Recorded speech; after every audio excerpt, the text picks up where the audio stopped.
Ah, Reka twongere kandi tubane muri uyu mwanya, mbahaye ikaze buri wese ushobora kubana nanje, ni ikaze kongera kuba mu nyigisho za Bibiliya. Ariko reka dutangize dusenga. Twongeye kuba imbere yawe Data uri mu ijuru, muri uno mwanya duhaye umwanya nyine uko imbere yawe kugira ngo tuje mu nyigisho zawe z'ijambo ryawe.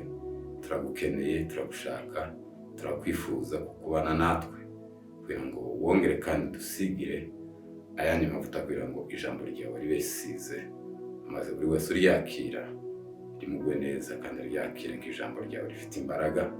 Mu izina rya Yesu Data tugusenze, amen.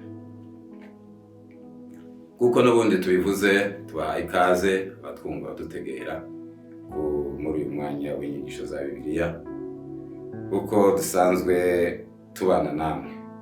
Uyu mwanya rero isomo rya none tukaba tugiye kureba ubumenyi ku bitabo bya Bibiliya n'ababyanditse cyangwa n'abanditsi babyo. Ni ukuvuga kuko twavuze koko n'ubundi Bibiliya yose ifite ibitabo 66 bigabuye mu bice bibiri, isezerano rya kera n'isezerano rishya. Ariko tugiye kuvuga abanditsi babyo, kuko usanga rimwe na rimwe hari abantu usanga bamenye ibitabo ariko ntibamenye ababyanditse. Rero reka dusangire buno bumenyi bwo kumenya buri gitabo n'uwacanditse. Turahera mu itangiriro tugere mu byahishuriwe Yohana. Rero duhere mu itangiriro nyine. Itangiriro n'itangiriro wanditse igitabo cy'itangiriro ni Musa. Nanone wanditse igitabo cyo kuva aracyari Musa, ni Musa nanone. Wanditse igitabo cy'Abalewi ni Musa. Wanditse igitabo cyo kubara nawe ni Musa. Wanditse igitabo cyo gutegeka kwa kabiri ni Musa. Wanditse igitabo cya Yoshua ni Yoshua nyine. Wanditse igitabo cya abacamanza ni Samweli. Wanditse igitabo cya Rusi nanone ni Samweli. Wanditse igitabo cya Samweli ni Gadi cyangwa Natani. Wanditse igitabo cya Samweli wa kabiri nanone ni Gadi cyangwa se Natani. Wanditse igitabo cy'abami ba mbere ni Yeremiya. Wanditse igitabo nanone cy'abami wanditse igitabo cy'abami ba kabiri nanone ni Yeremiya. Wanditse igitabo cy'ingoma za mbere ni Ezra. Wanditse nanone igitabo cy'ingoma za kabiri ni Ezra nanone. Wanditse igitabo cya Ezra ni Ezra. Wanditse igitabo cya Nehemiya ni Nehemiya. Wanditse igitabo cya Esteri ni Mordekai. Wanditse igitabo cya Yobu ni Musa cyangwa Mose. Yego, nari mvuze kuko abanditse igitabo cya Zaburi, nari mvuze kuko ari Dawudi. Hariho abandi benshi ariko bamwe muri abo ni Hemani, Natani, Azafu, na Salomo na Mose na bene Kora. Abo nibo banditse igitabo kiriya cya Zaburi. Hanyuma rero wanditse igitabo cy'imigani ni Salomo, na Aguri na Lemueli. Wanditse igitabo cy'umubwiriza nanone ni Salomo, ariwe Sulemani cyangwa Salomo kuko abandi babivuga, bamwe babivuga gutyo.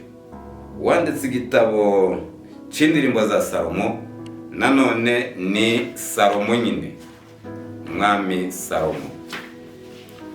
Wanditse igitabo cya Isaya cyangwa ubuhanuzi bwa Isaya ni Isaya. Uwanditse igitabo cya Yeremiya ni Yeremiya. Uwanditse igitabo cy'amaganya ya Yeremiya ni Yeremiya. Uwanditse igitabo cya Ezekiyeli ni Ezekiyeli. Uwanditse igitabo cya Daniyeli ni Daniyeli. Uwanditse igitabo cya Hoseya ni Hoseya. Uwanditse igitabo cya Yoeli ni Yoeli. Uwanditse igitabo cya Amosi ni Amosi. Uwanditse igitabo cya Obadiya ni Obadiya. Uwanditse igitabo cya Yona ni Yona. Uwanditse igitabo cya Mika ni Mika. Uwanditse igitabo cya Nahumu ni Nahumu. Uwanditse igitabo cya Habakuki ni Habakuki. Uwanditse igitabo cya Sefaniya ni Sefaniya. Uwanditse igitabo cya Hagayi ni Hagayi. Uwanditse igitabo cya Zekariya ni Zekariya. Uwanditse igitabo cya Maraki ni Maraki. Uwanditse igitabo cya Matayo ni Matayo. Uwanditse igitabo cya Mariko ni Mariko. Uwanditse igitabo cya Luka ni Luka. Uwanditse igitabo cya Yohana ni Yohana. Hanyuma uwanditse nanone igitabo cy'ibyakozwe n'intumwa ni Luka. Uwo yandikiye ni Teofilo. Abo rero nibo banditse ivyo bitabo by'isezerano rya kera n'isezerano rishya. Mwakire ijambo ry'Imana. Uwanditse igitabo cy'Abaroma cyangwa urwandiko rw'Abaroma ni Paulo. Uwanditse urwandiko rw'Abakorinto ni Paulo nanone. Uwanditse Abakorinto ba kabiri ni Paulo. Uwanditse Abagalatiya ni Paulo. Uwanditse Abaefeso ni Paulo. Uwanditse Abafilipi ni Paulo. Uwanditse Abakolosayi ni Paulo. Uwanditse Abatesalonike ba mbere ni Paulo. N'uwanditse Abatesalonike ba kabiri nanone ni Paulo.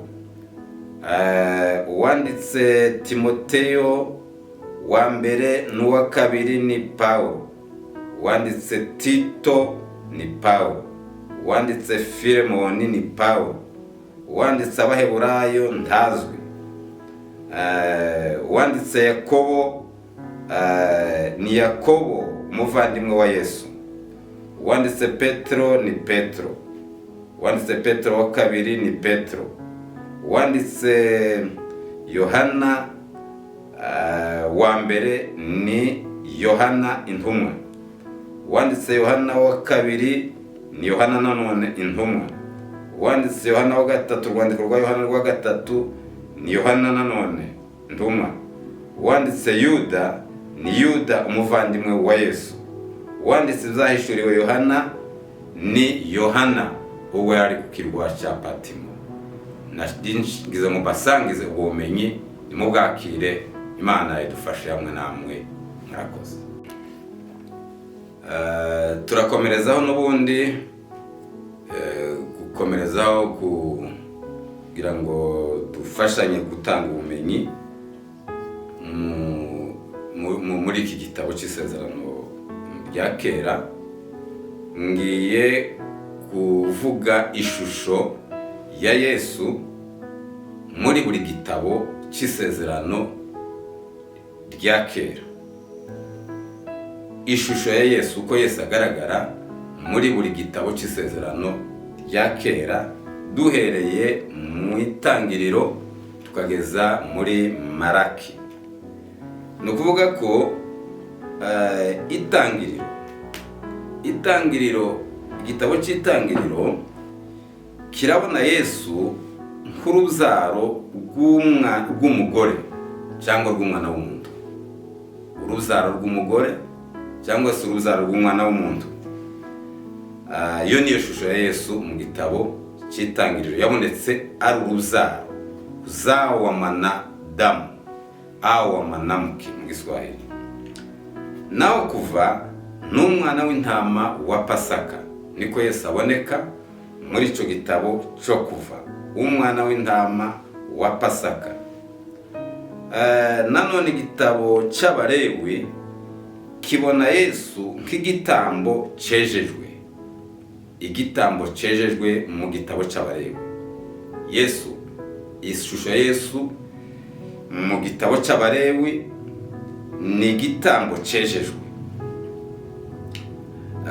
Nanone mu gitabo cyo gutegeka, igitabo cyo gutegeka kwa kabiri, ni umuhanuzi wizewe, umuhanuzi wizewe. Igiswahili gishobora kuvuga ngo ni nabii mwaminifu. Hanyuma nanone igitabo c'abacamanza kiramuvuga, ishusho ya Yesu iraboneka nk'umucunguzi, umucunguzi. Igitabo c'abacamanza kiragaragaza Yesu nk'umucunguzi. Hanyuma nanone igitabo ca Samweli kirabona Yesu, ishusho ya Yesu n'uwasizwe amavuta. N'ibice birahari, ushobora kubona ibice 2:10 uwasizwe amavuta. Nanone Samweli wa kabiri n'umwana wa Dawudi ukomoka mu ruzaro rw'abami cyangwa rw'ibwami. Ni Samweli wa kabiri n'ubundi bice 2:14. Abami, igitabo c'abami, ni umwami uzaza, utegerejwe, uzaza, umwami uzaza, Mfalme ajaye.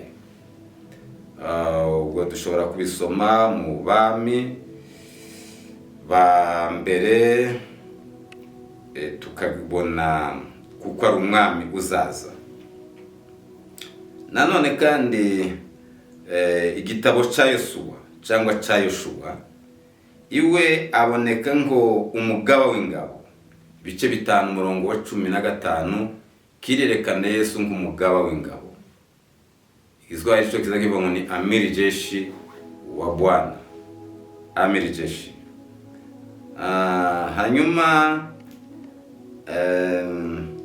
turebye igitabo ca Rusi, ibice 3:12 kigaragaza ishusho Yesu nk'inshuti, umucunguzi, ndugu mkombozi, inshuti, umucunguzi.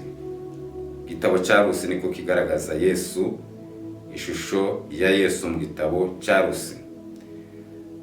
Nanone kandi igitabo ca Ezra kirerekana Yesu nk'uwagaruye urusengero, uwagaruye ibihe byo gusenga. Dushobora kureba ibice 6:14 mu gitabo ca Ezra. Hanyuma rero twareba igitabo c'ingoma ya mbere n'iya kabiri, n'umwubatsi w'urusengero, mujengaji wa hekalu.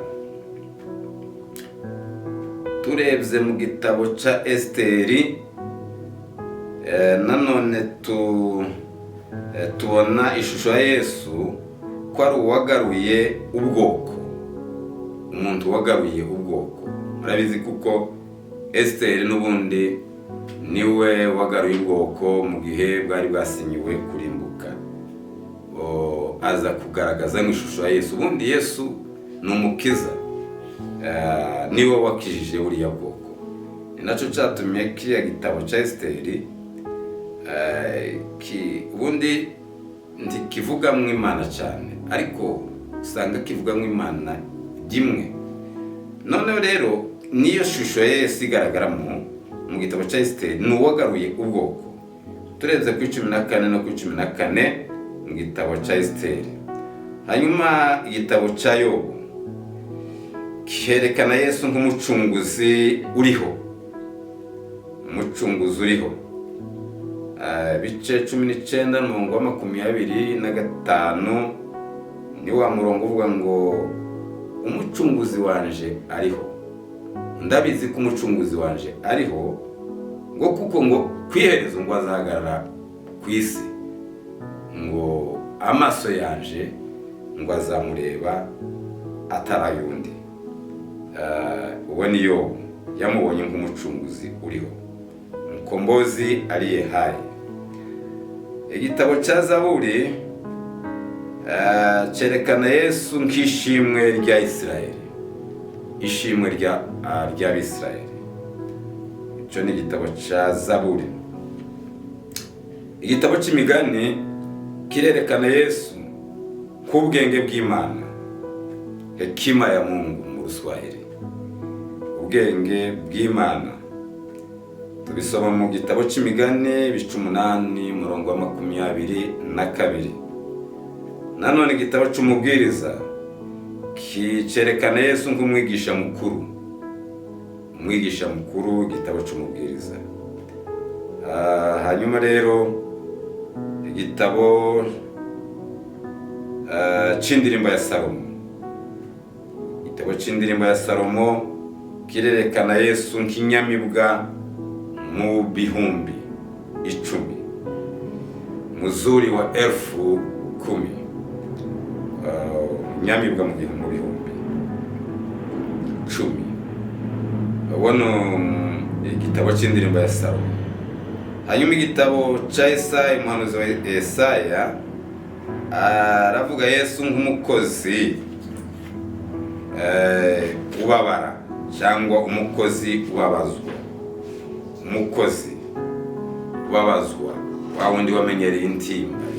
Yesaya yahanuye ibice 53 yamubonye ari umukozi wamenyereye intimba, umukozi uvunika. Oni Yesaya yamubonye nk'umukozi ubabara. Okay. Nanone Yeremiya yamubonye ari isezerano rishya. Ishusho ya Yesu muri Yeremiya ni isezerano rishya. Amaganya ya Yeremiya, ishusho ya Yesu ni ufite urugero, ufite urugero. Iswahili kiza kiva ngo ni mtu wa timazi, ufite urugero, ugera. Okay. Wani namaganya ya Yeremiya bice 3:28. Ezekiel, ishusho ya Yesu muri Ezekiel, ubwiza bw'Imana, tukufu wa Mungu. Nanone muri Ezekiel bice 43:2.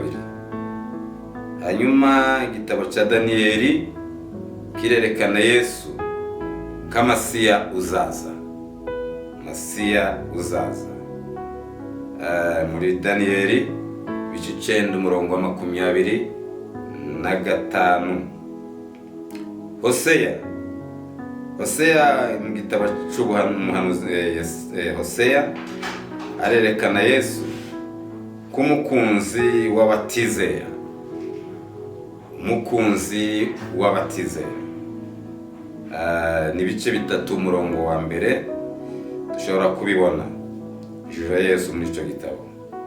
Nanone kandi muri Yoheli n'ibyiringiro bya Isirayeli, by'Abisirayeli, igitabo cya Yoheli, ibyiringiro by'Abisirayeli, ibice 3:16. Amosi, igitabo cya Amosi kirerekana Yesu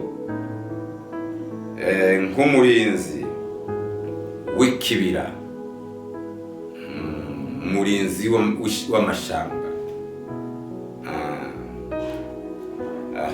Ni bice 9:13. Nanone Obadiya ni umukiza. Obadiya, ishusho ya Yesu mu gitabo cya Obadiya ni umukiza. Ishusho ya Yesu mu gitabo cya Yona ni uwazutse cyangwa wazukiwe, aliyefufukiwa, igitabo mu Ruswahili. Ibice 2:10 niho tubona iyo shusho ya Yesu mu gitabo cya Yona, wazukiwe. Mu gitabo cya Mika ishusho ya Yesu nanone agaragara nk'umutware w'Abisirayeli cyangwa wa Isirayeli. hanyuma igitabo cya Nahumu kirerekana Yesu nk'igihome mu gihe cy'ibyago, igihome mu gihe cy'imibabaro, cy'ibibazo. Igiswahili kiravuga ni ngome siku ya taabu. Ushobora kubisoma mu gice cya mbere umurongo wa 7. Hanyuma rero igitabo cya Habakuki kiramwerekana nk'Imana yera. Igitabo cya Habakuki kirerekana ishusho ya Yesu nk'Imana yera. Dushobora kubisoma igice cya mbere umurongo wa 13. Igitabo cya Sefaniya nanone kirerekana Yesu nk'umwami w'Isirayeli, umwami wa Isirayeli, w'Abisirayeli. Ibice 3 umurongo wa 15. Igitabo cya Hagayi kirerekana Yesu nk'uwifujijwe n'amahanga, aliyetamaniwa n'amataifa, wifujijwe n'amahanga. Igitabo nanone tubishobora kubisoma muri icyo gitabo cya Sefaniya ibice 3 umurongo wa 15. Igitabo cya Hagayi, igitabo cya Hagayi wifujijwe n'amahanga, samahani sijui nimba narikoseyeho, mvuze igitabo cya Sefaniya umwami wa Isirayeli, yego. Hanyuma igitabo cya Hagayi wifujijwe n'amahanga, bice 2 umurongo wa 7. Naho Zakariya ishami ryo gukiranuka, icyo ni igitabo cya Zakariya kimubona ari nk'ishami ryo gukiranuka, yego, tawi la haki mu Ruswahili, ibice 3 umurongo wa 9. Nanone tugaja gusoreza mu gitabo cya Malaki, aricyo gisoza isezerano rya kera. Ishusho ya Yesu mu gitabo cya Malaki n'izuba ryo gukiranuka. Igiswahili kiravuga ngo ni jua la haki, jua la haki. Umurongo igice cya 4 umurongo wa 2. Ubwo nibwo bumenyi dushoboye gutanga ishusho ya Yesu. Twabanje gutanga buri gitabo n'uwacanditse, isezerano rishya n'isezerano rya kera, cyangwa isezerano rya kera n'isezerano rishya. Hanyuma twongeraho ishusho ya Yesu muri buri gitabo cy'isezerano rishya. Iryo ni ryo somo dushoboye gutanga kugira ngo dufatanye ubwo bumenyi. Benshi abatubwira, abatega amatwi barabizi, abandi ni abarimu bacu, ariko kandi hakaba n'abandi nabo bakeneye ubumenyi. Niyo mpamvu dukeneye kugira ngo tubusangize n'abandi batagize amahirwe yo kumenya. Hasigaye Imana dufashe mwakire ubumenyi bw'ijambo ry'Imana. Murakoze.